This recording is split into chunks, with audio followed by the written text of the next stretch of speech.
جس کے پینے کے بعد اللہ تعالیٰ مجھ پر کرم کرے گا اور مجھے اولاد نرینہ سے نوازے گا۔ اب تو تایا ابا میرے ساتھ اس راز میں شریک ہو چکے تھے، اس لیے مجھے کوئی ڈر نہ تھا۔ تم سب نے دیکھا کہ پھر میری شادی کتنی دھوم دھام سے ہوئی تھی۔ ہر شخص حیران تھا، لیکن ہم کسی کو بتا نہیں سکتے تھے کیونکہ جنات نے ہمیں منع کیا تھا۔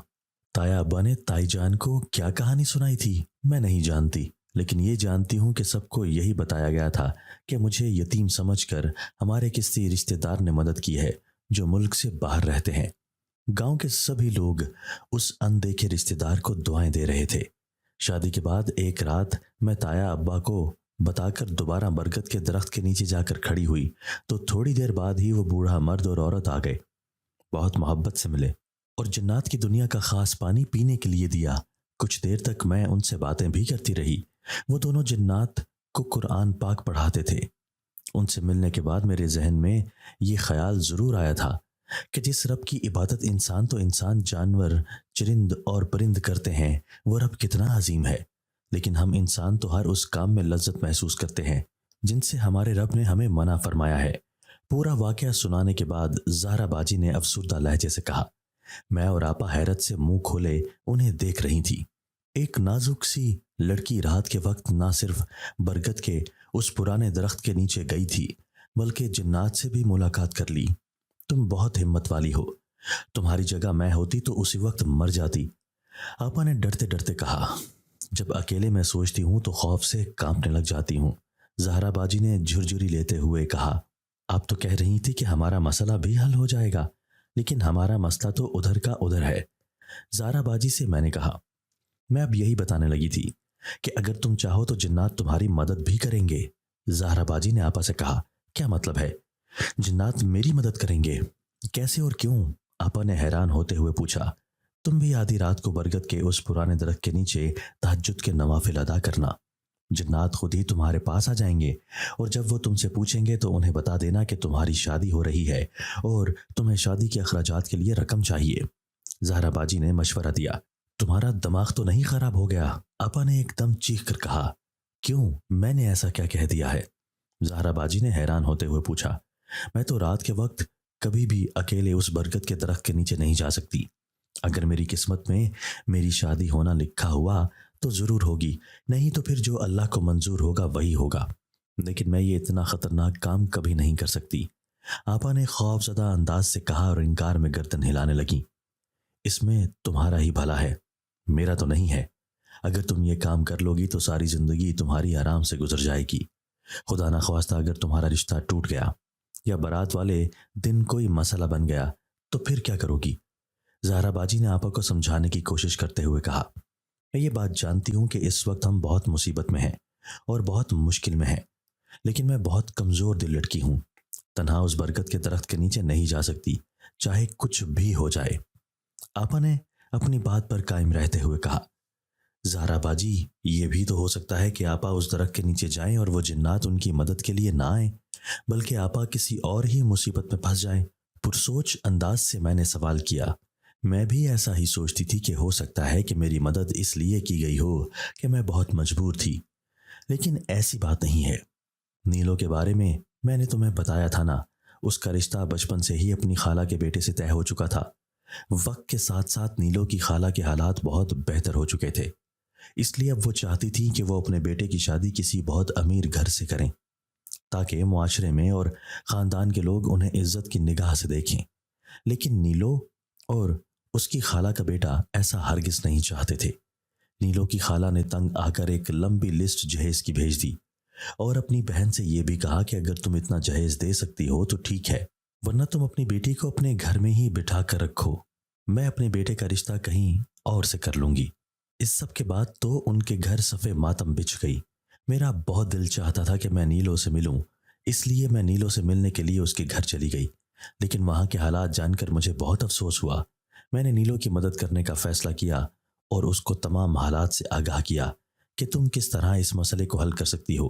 وہ بھی تمہاری طرح بہت ڈر رہی تھی۔ زہرا باجی نے تفصیل سے بات کرتے ہوئے کہا۔ کیا اس نے تمہاری بات مانی یا میری طرح اس نے بھی انکار کر دیا؟ آپا نے دھیمے لہجے سے پوچھا۔ وہ تمہاری طرح پاگل نہیں تھی، میرے سمجھانے پر وہ سمجھ گئی تھی۔ شادی سے 2-3 دن پہلے وہ کسی کو بتائے بغیر آدھی رات کے وقت برگد کے درخت کے نیچے چلی گئی اور تہجد کی نماز ادا کرنے لگی۔ وہ نماز ادا کر کے فارغ ہوئی تھی تو وہ مرد اور عورت جنات ان کے سامنے حاضر ہو گئے۔ تب نیلو نے بغیر کسی خوف کے انہیں اپنے مسئلے کے بارے میں بتایا اور یہ بھی بتایا کہ اس سے پہلے جو لڑکی یہاں آئی تھی اور آپ نے اس کی مدد کی تھی، اس نے مجھے بھیجا ہے، جس پر اس جن مرد اور عورت نے میرے لیے نیک تمناؤں کا اظہار کیا، شادی کے لیے ایک معقول رقم بھی دی۔ جن مرد جہیز کی ڈیمانڈ کا سن کر بہت غصے میں آ گیا تھا اور وہ نیلو کی ساس کو اس بات کی سزا بھی دینا چاہتا تھا، لیکن نیلو نے ان کی منتیں کی کہ وہ ایسا نہ کریں۔ اور تم جانتی ہو کہ آج نیلو کی شادی ہے اور سارا گاؤں اسی طرح حیران ہو رہا ہے جس طرح میری شادی پر سب حیران تھے کہ میرے غریب سے تایا کے پاس اتنی رقم کہاں سے آ گئی۔ اتنے اچھے اور شاندار طریقے سے میری شادی کر رہے ہیں۔ زہرا باجی نے ایک ہی سانس میں ساری بات کہہ دی۔ آپا بھی ابھی تک خوفزدہ نگاہوں سے زہرا باجی کی طرف دیکھ رہی تھی۔ سلمہ، تم اچھی طرح سے جانتی ہو کہ ہمارے معاشرے کے رسم و رواج کیا کیا ہیں۔ جو لڑکیاں بغیر جہیز کے سسرال جاتی ہیں ان کی کوئی عزت نہیں ہوتی، ان کو جوتی برابر بھی نہیں سمجھا جاتا۔ تائی امی نے مجھے بہت مجبور کیا تھا کہ میں بہت سادگی سے نکاح کر کے چلی جاؤں۔ میں بھی دل میں ایسا ہی چاہتی تھی، لیکن میں یہ بھی چاہتی تھی کہ جس گھر میں رخصت ہو کر میں جا رہی ہوں اسی گھر میں ہمیشہ رہ سکوں۔ بغیر جہیز کے جانے کا مطلب تھا چند ماہ بعد ہی طلاق لے کر واپس آ جانا۔ انسانوں کی اس منڈی میں زندہ رہنے کے لیے ہمیں بہت کچھ کرنا پڑتا ہے۔ زہرا باجی پرسوز لہجے سے کہہ رہی تھی، یہ تو آپ ٹھیک کہہ رہی ہیں، لیکن میں جانتی ہوں کہ میری آپا بہت کمزور دل کی ہیں۔ فکرمند انداز سے میں نے کہا۔ میرے ذہن میں بار بار ایک ہی سوچ آ رہی تھی کہ اگر آپا نے اپنے اندر ہمت پیدا نہ کی تو پھر نہ جانے کیا ہو جائے گا۔ ابا کا بے بس اور لاچار چہرہ بار بار میری نگاہوں کے سامنے گھوم رہا تھا۔ گڑیا، میں اچھی طرح سے جانتی ہوں سلمہ کو یہ بچپن سے ہی بہت ڈرپوک تھی۔ اگر یہ کبھی ایک چھوٹا سا چوہا بھی دیکھ لیتی تھی تو اس کی جان نکل جاتی تھی۔ لیکن اس وقت بات عزت اور مستقبل کی ہے۔ میں کب سے تم دونوں کے ساتھ باتیں کرنے میں ہی مصروف ہوں۔ میں سسرال سے اسی وجہ سے آئی تھی کہ نیلو نے مجھے اپنی شادی پر بلایا تھا۔ تم اچھی طرح سے کوئی فیصلہ کر لو، شام کو میں پھر تم سے ملنے کے لیے آؤں گی۔ سوئے ہوئے بچے کو اٹھاتے ہوئے زہرا باجی نے کہا اور دروازے سے باہر نکل گئی۔ آپا تو اپنے خیالوں میں ہی کھو چکی تھی۔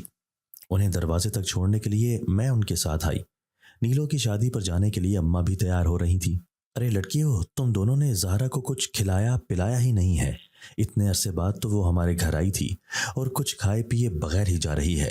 زہرا باجی کو جاتے دیکھ کر اماں نے غصے سے کہا، کوئی بات نہیں، اس وقت میں جلدی میں ہوں، شام کو پھر آؤں گی، اس وقت کھا لوں گی۔ زہرا باجی نے مسکراتے ہوئے کہا اور دروازے سے باہر نکل گئی۔ آپا، یہ کام بہت مشکل ہے، لیکن اس کام میں ہی ہم سب کی بہتری ہے۔ تمہیں کیا لگتا ہے کہ زہرا جو کہہ رہی ہے وہ سچ ہے؟ آپا کا لہجہ بے یقینی کی چغری کھا رہا تھا۔ کیا مطلب ہے؟ آپ کیا سمجھ رہی ہیں کہ زہرا باجی نے آپ کے ساتھ جھوٹ بولا ہے؟ حیران ہوتے ہوئے میں نے آپا سے پوچھا، کیونکہ مجھے ان کے اس سوال پر یقین نہیں آ رہا تھا۔ اپنی جان چھڑانے کے لیے اس نے یہ کہانی ہمیں سنا دی ہے۔ وہ میری بچپن کی پرانی دوست تھی، اس لیے اس نے مجھے انکار کرنے کے بجائے ایک جھوٹا قصہ سنا دیا ہے۔ آپا نے افسوس سے سر ہلاتے ہوئے کہا، مجھے سمجھ نہیں آ رہی کہ آپ کو زہرا باجی کی بات پر یقین کیوں نہیں آ رہا۔ میں نے حیران ہوتے ہوئے پوچھا، ان سب باتوں کو چھوڑو اور آرام سے لیٹ جاؤ، اپنا کام کرو، میرے ساتھ اب کوئی بھی بات مت کرنا۔ آپا نے بیزار لہجے سے کہا، آپ بہت غلط کر رہی ہیں، کسی کے خلوص پر شک نہیں کرنا چاہیے۔ اگر زہرا باجی ہماری مدد نہیں کر سکتی تھی تو وہ انکار کر دیتی۔ ہم نے کون سا پستول ان کے سامنے رکھ دی تھی کہ ہماری مدد کرو ہی کرو، اور وہ ڈر کے مارے ہماری مدد کر رہی ہیں۔ میں نے آپا کو سمجھانے کی کوشش کی، گڑیا تم ابھی بہت چھوٹی ہو، تمہیں ان معاملات میں بولنے یا دلچسپی لینے کی ضرورت نہیں ہے۔ مجھے کسی پر کوئی امید نہیں ہے سوائے اللہ تعالیٰ کی ذات کے۔ وہ جو فیصلہ بھی میرے حق میں کرے گا سب سے بہتر ہوگا۔ آپا نے بستر پر لیٹتے ہوئے کہا اور چہرے کا رخ دوسری طرف موڑ لیا۔ وہ اب اور کوئی بات نہیں کرنا چاہتی تھی۔ نیلو کی چھوٹی بہن نمرا میری کلاس فیلو اور بہت اچھی دوست تھی، لیکن میرا دل بہت اداس ہو رہا تھا، اس لیے میں نے شادی پر نہ جانے کا فیصلہ کیا۔ اماں مجھے اپنے ساتھ لے جانا چاہتی تھی اور انہوں نے اصرار بھی کیا، لیکن میں نہیں جانا چاہتی تھی، اس لیے انکار کر دیا۔ ابا اور بھائی بھی دن کے وقت گھر پر نہیں ہوتے تھے۔